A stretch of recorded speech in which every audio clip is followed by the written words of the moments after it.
Ikaw na lalaki ka, huwag kang piling binata kung pamilyado ka na. Iiwan mo na yung mga bisyo mo. Kung dati, mahilig ka mag-basketball, mahilig ka makipag-inuman with the friends, itigil mo na yon. Kasi pamilyado ka na eh. Dapat pina-prioritize mo na yung pamilya mo. Ito pa, ewan ko ha, bakit kapag yung mga nanay, nagrarant sila sa mga asawa nila, napapagod sila, ang kadalasang sagot ng mga lalaki, bakit ka napapagod? Nandito ka lang naman sa bahay. Hello? Eh kung may mga anak kayo, tapos mga maliliit pa yan, tapos ang dami-dami pa, kahit isa nga lang eh, di ba nakakapagod? Dapat hindi ganun yung mindset nyo, guys. Huwag nyo naman tratuhin na ganun yung asawa nyo. Pag nagrant ng ganyan sa inyo, lambingin nyo, humingi kayo ng pasensya. Ito pa, akala nyo porket iniintriga ninyo yung sahod ninyo sa mga asawa ninyo, akala nyo enough na yon? Hello, obligasyon mong ibigay yung basic needs nila.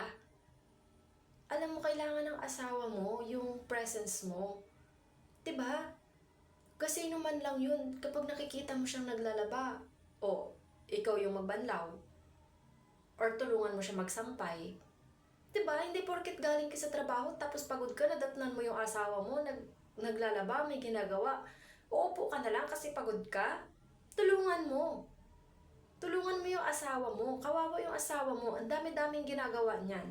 Alam mo, pag wala ka, pag aalis yan, magluluto yan, maghuhugas ng plato, or kung maglalaba pa nga, o makakaasikaso lang yan kung tulog yung mga bata. Makakapagpahinga lang yan kung tulog yung mga bata. Hindi mo ba naisip? Grabe yung 24 hours na nakabantay yung asawa mo sa mga anak nyo. Tapos lahat ng trabaho, lahat ng gawaing bahay, sa kanya pa. Tapos kapag natatnan nyo lang na ang kalat ng bahay, magagalit kayo kasi walang ginagawa yung asawa nyo.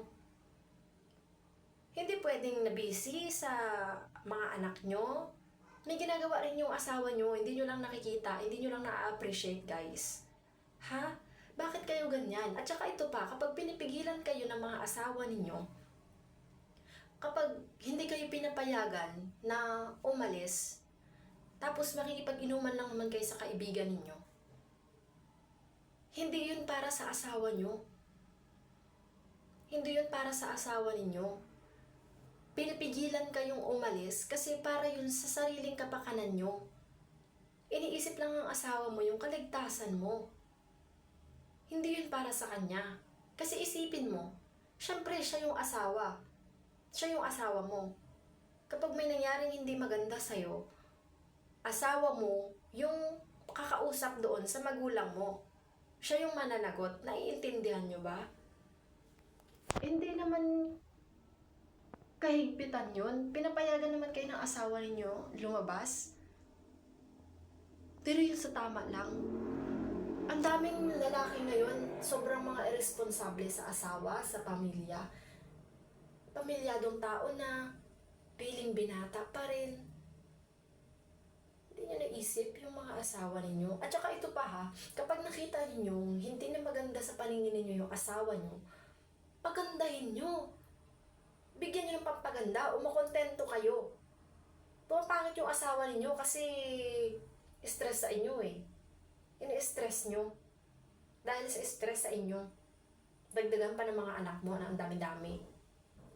Ito pa, pag uuwi kayo ng gabing-gabi, oras ng gabi, lasing, gigisingin pa yung asawa na natutulog na nagpapahinga na sana, papatimpla ng kape, papaano pa ng pagkain, papasandok pa ng pagkain. Di ba nakaka-istorbo, nakakaabala kayo sa natutulog. Ano ba yan? Napaka-irresponsable mong buwisit ka. Sana nilalagay rin sa lugar yung mga ganyang attitude.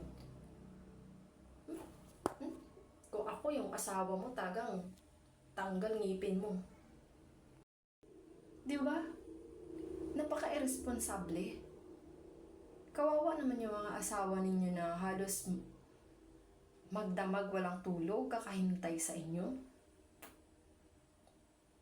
Tapos kayo nag-happy-happy lang, tapos siya pagod na pagod buong maghapon, kakabantay sa mga anak nyo, kakaasikaso sa bahay nyo. Hindi nyo na-appreciate yung asawa nyo. Kung hindi ka pa pala ready na mag-asawa, na pumasok sa ganyang sitwasyon, dapat di ka muna nag-asawa. Huwag ka muna mag-asawa kung feeling mo hindi mo pa kayang iwan yung mga bisyo mo. Diba? Kasi pag pumasok ka na sa isang pamilya, sa pagpapamilya, limit na lang yung mga dapat mong gawin. Katulad ng pagbabasketball. Hindi araw-araw sasali ka sa lega na parang binata ka, na parang wala kang pamilya. Na parang halos ginawang mo na yung pagbabasketball mo. 'Di ba? Ang daming mga lalaking ganyan ngayon. Nakakabwisit kayo.